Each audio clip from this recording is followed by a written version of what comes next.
So I'm going to be starting a weekly series following NHRA. This is the first one, and so let's get started.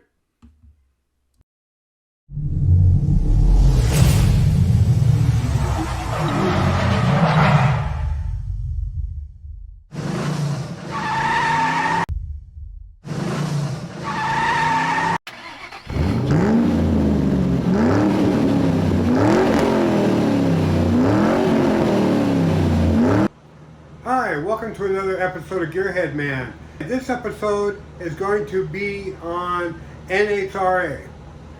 Now, my love for NHRA started when I was very young. I was in the 5th grade, and my dad took Mom, my sister, and I to Beeline Dragway in Scottsdale, Arizona, not too far from where we lived in Mesa.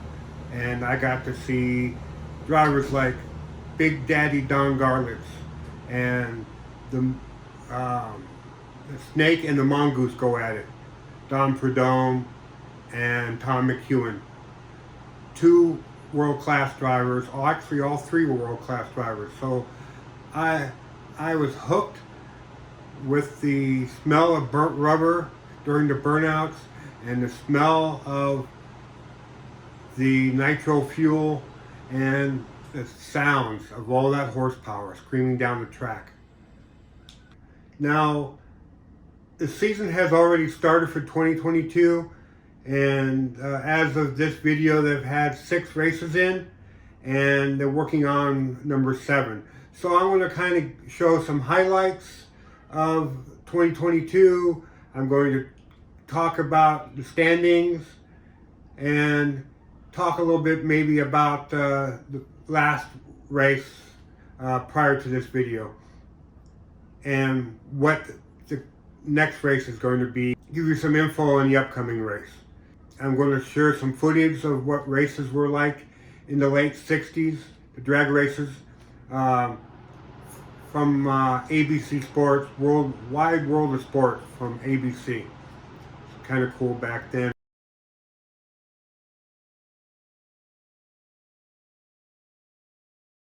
The attraction, head-to-head competition between the country's top drivers and their exotic cars in an effort to make time stand still. It's the National Hot Rod Association Winter National Drags from Pomona, California.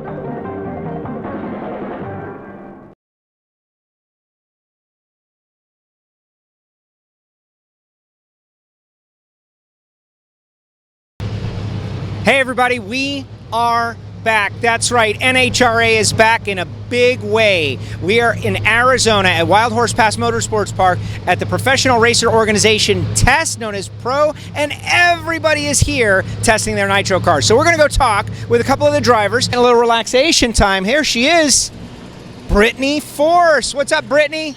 How's it going? Good, how are you guys? I'm great. Everybody out there is great. We are so excited to go racing once again. You got to smash that loud pedal, as Clay would say. How did it feel? Felt great. Felt good just to be, back with the team in our pits doing what we love. And there's always those nerves, those butterflies, because we've been out of the seats since Pomona, November, so it's been a while. But right when you get in that car and strap in and that engine starts behind you, it's all, we're ready for it. Getting back in a nitro car after so long, it's scary to just stand next to one. They're shocking. The force, the power, the intensity to get in and do it for the first time. Do you have to summon a next level? It is. Especially after being out for a while, like I said, those nerves are always there. And honestly, getting in and doing a warm-up is what kills it all. Because then it's just that energy of excitement and fun, and the season starting. Pomona kicks off in another week, and we all want to be back out there doing what we love, and it's exciting. And like you said, the noise still shocks me. I've been coming out here since I was a kid, and still standing behind one of these things. The noise is it's like nothing else in this world. It still, completely shocks you, burns it hits all your senses when these things start up. When these things launch down the racetrack, it's your eyes are burning, your ears are ringing, you feel it in your chest, the ground shakes. There's nothing like it, and I don't think you ever get used to that part of it. Number 2 last year. I know what you're gunning for this year. The team, they say you gotta come close before you can win one. This team came close last year. We did. you know, number 2, that's something I'm very proud of. We worked hard to get there. We had our ups and downs through the season. You know, all of us as a team, we took our beatings, we took our wins. We doubled up with my dad in Topeka, which was a huge win for us. And, you know, after a long season, we got that number 2 on our car. Very proud, but we want to do number 1 this year. Well, good luck this year. Good luck in the test. Thank you. Thanks. All right, we're going to go. What are we going to do? We're going to find more people. John, we're here with NHRA social media. We just spoke with Britt. And we're just out here learning, being back here at this motorsports park here. It's awesome. You know, I came here for 100 years, but let's get back testing. Got Blue Def and Peak and Auto Club, of course, Chevrolet, and then we got Flavor Pack and Monster, but now we got Montana back with Proc Kit. So, which is a great, very popular move. Everybody's happy. You got Tobler, you got Barlam. That's exciting, big news. You said you were going to get him back, and you delivered. Well, lucky Frank Teagues brought the Montana. That's his company. He brought it back and just called up out of the clear blue and said, "Here we go." And so, and it helped me keep my word to the Proc family and the kids really good. And I'm still out here doing this same thing, but he's young and he loves it, like Robert and Brittany. So, but I'm still hanging on. I ain't done yet. Yeah. Everybody wants to know about John. Okay, John, what about you? How do you feel? The excitement? You still fired up this season? The Winter Nationals a week away? Yeah, but I've always loved it. You know, the winter's hard on me, and it's like, you know, I fight a lot of mental stuff. Like, where do I want to be? And then all of a sudden, the minute I see my race cars, I'm well. We were back in Indy last week, seeing the paint, everything getting ready to roll, and they rolled, and just to get in it, and I've only got 200-300 feet. I've been smoking the hot dogs out there. But Daniel Hood and my team, Fabrizi, they'll fix it. Got Barlam, kept my word to put him back. But him and the other kid are splitting. Tobe? Yeah, Tobler. Yeah, the other kid. The other kid? Anyway, they're splitting the duties because that's why we do. We team everybody up. And I'm excited about it. So we're good. We're happy. It's drag racing. NHRA at its best. You're back. I'm back. They brought me back. Yeah. Oh, my gosh. Glad to see you. Love seeing her. Should people buy tickets to the Winter Nationals? Oh, boy. Yeah, you know, get the family out there. It's the greatest show on earth.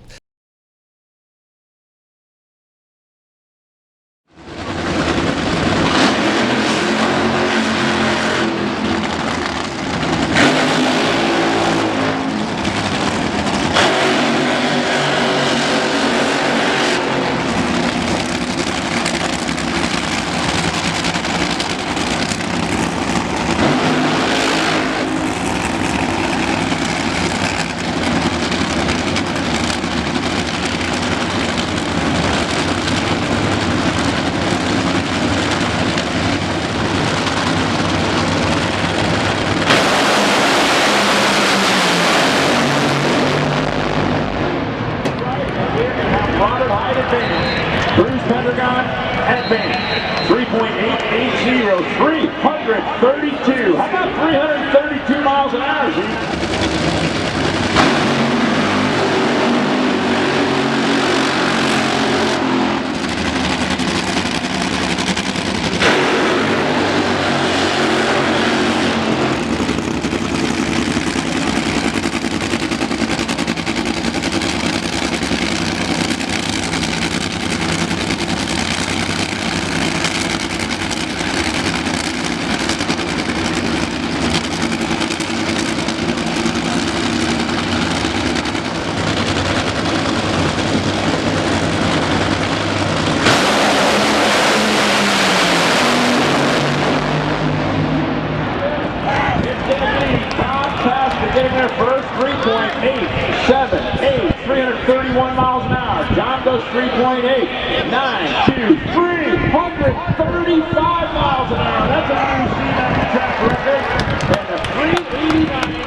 now. They are going to...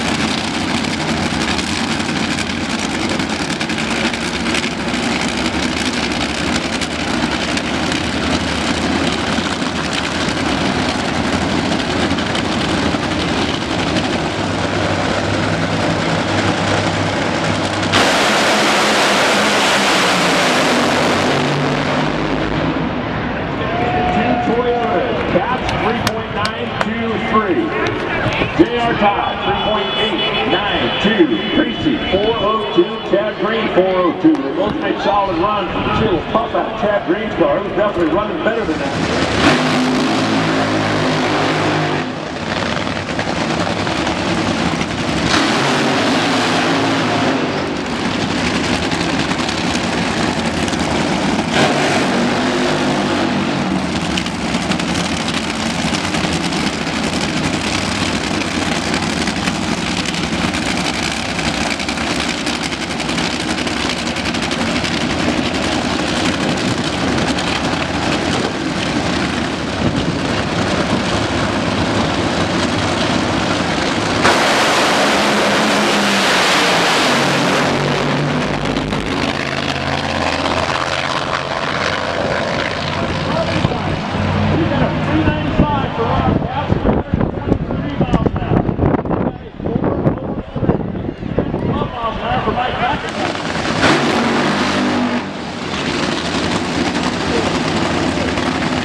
John goes 3.9, 3, 4, 3.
Getting a head start.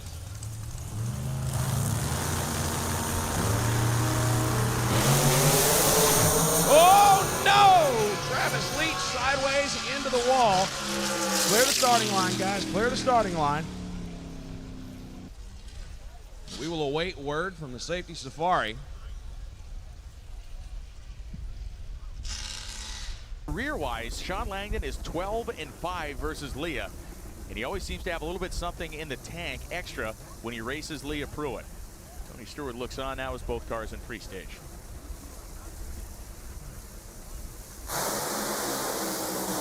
out first. They both smoke the tires. We can see Langdon's going to parachute out. He's pedaling himself to the finish line, and as they get there, it will be Sean Langdon, a wild one. 477.4, 197. Leah goes 497.3 at 201. And boy, Tony, when his parachute came out, I thought he was in deep. Dell standing behind Alexis DeJoria, the Bandero Tequila Rocket Phones Toyota. Bodie's out first. Oh, Alexis is sideways and into the wall. A side slap of a hard manner into the wall for Alexis DeJoria as the car spun the tires and pitched sideways. Meanwhile, Bobby Bodacious goes 395.7 to grab a round win, but that is one wounded funny car, Tony. Yeah, and you can see it slipping. I mean, there's a good chance that maybe it may have punctured or ruptured the oil tank and compounded her problems, but the hard impact, it's right there. It's the lateral impact, and of course, you know, these funny cars, they're very short. Yeah, she's out of the car, which is the best news, and she's probably more disappointed than everything, but make no mistake about it, that's a hard impact. She's going to be sore. Fortunately, there's a form-fitted seat that doesn't allow the body to move too much. If this would have happened 15, 20 years ago before the form-fitted seat, there's a good chance that a driver could have fractured or even broken some ribs because the car impacts the wall so hard. You know, Tony, even later than that, because they made changes after she and Brittany Force had side impact injuries, and man, that was a hard hit. Dickie Venable slaps the sticker, memorializing his father, Dick. They leave the starting line. Bobby Bodie's 074, and he blows the body off the car going through the finish line stripe. Bobby maintains control of the automobile. Matt Hagen wins the drag race 398.2, and Bobby Bodie quite literally gave it everything he had and a whole lot more. My goodness. The win for Matt Hagen, of course, all attention being paid to Bobby Bodie. That was one of the bigger explosions we've seen in some time. Bruno is with Tony Stewart on the starting line as Bobby Bodie makes a hasty escape from the remains of his funny car. Tony Stewart, you're standing here, your second victory as an owner here in the NHRA, thanks to this man right here who made it look easy on a very tough racetrack. Yeah, Dickie's got a lot of savvy, and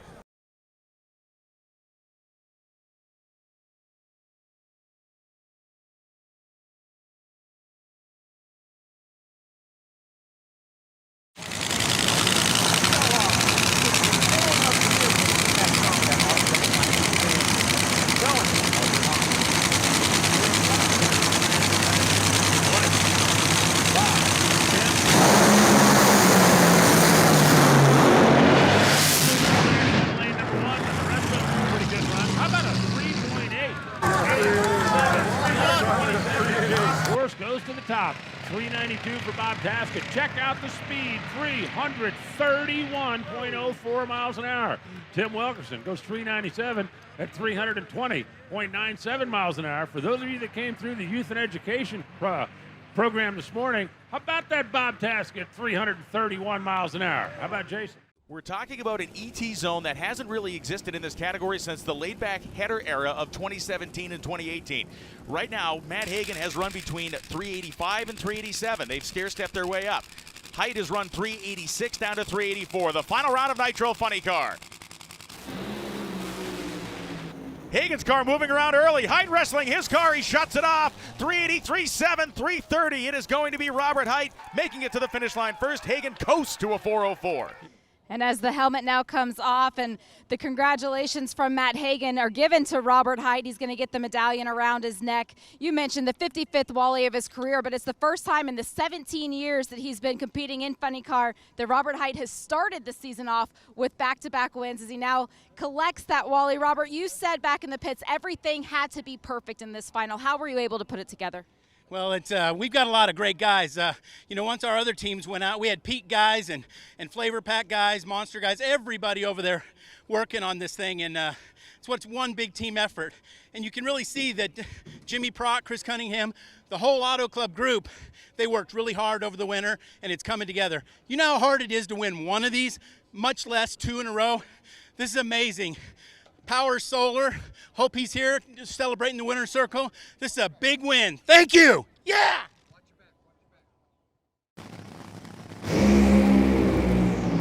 Ashley has to pedal it. Oh, and kablooey down there for Tony Schumacher, but he wins it. All right, show of hands. Who thought 389 was going to win anything today, other than maybe a funny car matchup? 3.892, 263. Tony gets the win. Justin goes 402 at 303. You saw Justin's car puff the tire. He pedaled it real quick, got after it. Tony's car was really unhappy by the time it got to the finish line, and it went kablooey. Check it out up on a big screen. That thing is in flames down at the other end of the racetrack.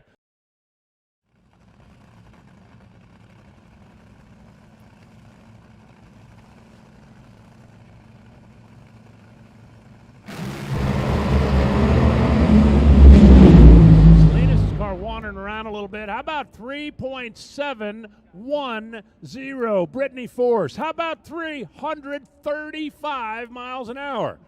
Oh man, Brittany Force goes to the top with a bullet. 3.710, 335. In lane 2 will be Brittany Force. Lane 3, the Maynard family foundation car of Tony Schumacher, and Antron Brown in the Camping World, lane 4. All these cars are pretty evenly matched. Of course, Antron Brown is the slowest, but not by much, only 0.02 of a second. Brittany Force comes in with the lane choice, having made the quickest run, and all of them very solid on the starting line, but they well know this is for the money. It has been a wild day of action here at the 4-Wide Nationals. Steve Torrance is 39, but Brittany's swinging with him, and it's Brittany Force. Wow! 371.8, 338 romping, stomping miles an hour as Torrance gets outrun in a race that he looked predestined to win. Brittany, you are no secret that we've had to talk about your reaction times this season, holding that Wally. What does that say to what you've turned around here? I've been working so hard, even last season when we struggled and we lost race after race because of me. There's nothing harder to carry. There's nothing harder than that to carry on every single weekend and be able to power back from that.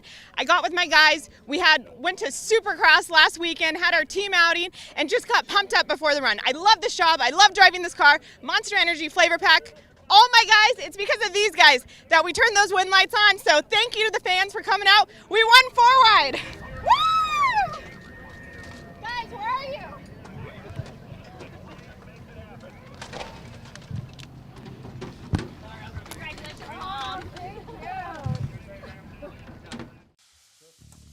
A few days after earning his first Nitro win as a team owner, racing legend Tony Stewart checked in at the shop and looked back at one of his most memorable accomplishments. This is as cool to me as our first win was with the Cup team with SHR and my first win at Richmond as a driver back in the Joe Gibbs days. So this is a big deal to me because it's foreign territory for me. I still have so much to learn in this side of the industry.